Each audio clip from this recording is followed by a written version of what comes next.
Assalamualaikum warahmatullahi wabarakatuh. Sahabat Maton TV, senang sekali bisa bertemu kembali dengan sahabat Maton untuk membahas hal yang menarik yang terjadi saat ini.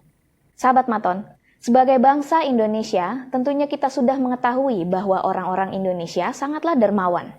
Apalagi kepada sesama, khususnya apabila saat ini sesama muslim ditimpa bencana atau musibah. Orang Indonesia cenderung sangat bermurah hati memberikan sebagian hartanya untuk membantu. Dalam kaitan ini contoh besarnya adalah untuk saudara kita di Palestina. Tentunya hal tersebut bukan tanpa dasar.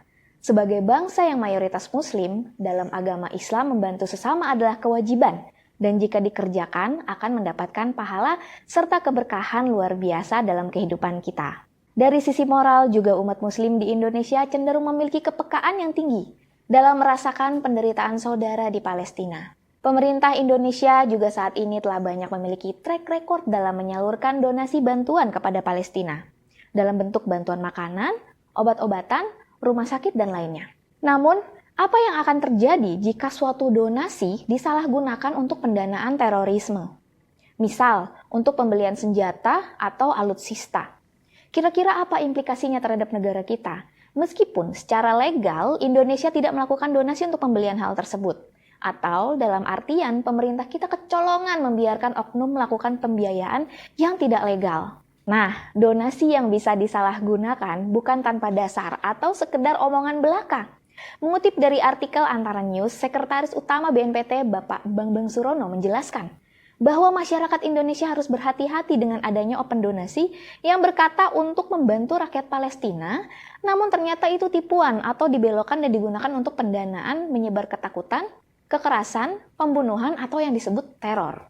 Dari tahun ke tahun, PPATK menemukan beberapa kasus pendanaan terorisme yang berafiliasi dengan lembaga fundraising di Indonesia.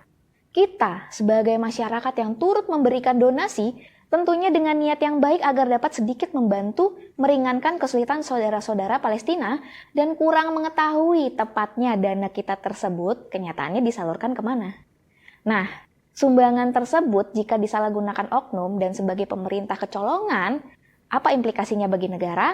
Dilansir dari bi.go.id serta portal.ahu.go.id terkait pencucian uang, beberapa implikasi yang mungkin terjadi adalah yang pertama, Indonesia akan dituduh sebagai negara sponsor atau dicurigai telah melakukan pendanaan yang bisa jadi adalah kegiatan teror dan keluar dari jalur kemanusiaan. Yang kedua, kredibilitas Indonesia di mata internasional tentu akan dipertanyakan, karena sebagai negara tidak mampu memberikan keterjaminan negara dalam menjaga aturan hukum yang telah disepakati bersama. Kemudian yang ketiga, kedaulatan negara juga terancam. Indonesia sebagai satuan negara akan dianggap lemah dan kurang mampu menjaga posisi kedaulatannya. Hal ini akan berefek pada diremehkannya bangsa Indonesia di mata internasional, sehingga upaya-upaya diplomasi cenderung kurang didengar atau diperhatikan. Kemudian yang keempat, mempertinggi country risk dan menciptakan instabilitas keuangan yang berujung memperlambat pertumbuhan ekonomi. Sebab, investor yang ingin membuat suatu pabrik atau perusahaan di suatu negara pasti memiliki konsultan internasional dalam memperhitungkan country risk. Karena country risk yang tinggi sangat ditakuti investor dalam membuka pabrik atau perusahaan atau lapangan pekerjaan di suatu negara. Tentunya, demi meminimalisir kebangkrutan akibat ketidakstabilan polexosbud negara tersebut. Jika country risk tiba-tiba meninggi, juga berakibat investor akan menarik saham atau dana mereka secara besar-besaran dan berakibat kepada instabilitas keuangan. Dari implikasi-implikasi yang potensial terjadi terlihat seperti efek snowball, bukan? Kemudian apa yang akan terjadi setelah fenomena snowball dimulai? Kejadian seperti tahun 1998 bisa terjadi. Karena saat ASEAN Financial Crisis di tahun 1997 dan Indonesia sedang melakukan lobby-lobby kepada IMF. Saat terjadi instabilitas di negara pada tahun 98 terjadi krisis moneter yang tentunya selanjutnya bisa sahabat Maton bayangkan. Negara chaos dan banyak terjadi kekerasan di mana-mana. Untuk itu sahabat Maton TV, persoalan donasi kepada lembaga donasi yang tepat tidak dapat kita sepelekan lagi. Sudah tidak bisa lagi, yang penting niat kita nyumbang, urusan disalurkan kemana tanggung jawab mereka. Sedapat mungkin kita harus teliti terhadap legalitas dan pengawasan pemerintah terhadap distribusi donasi di lembaga tersebut.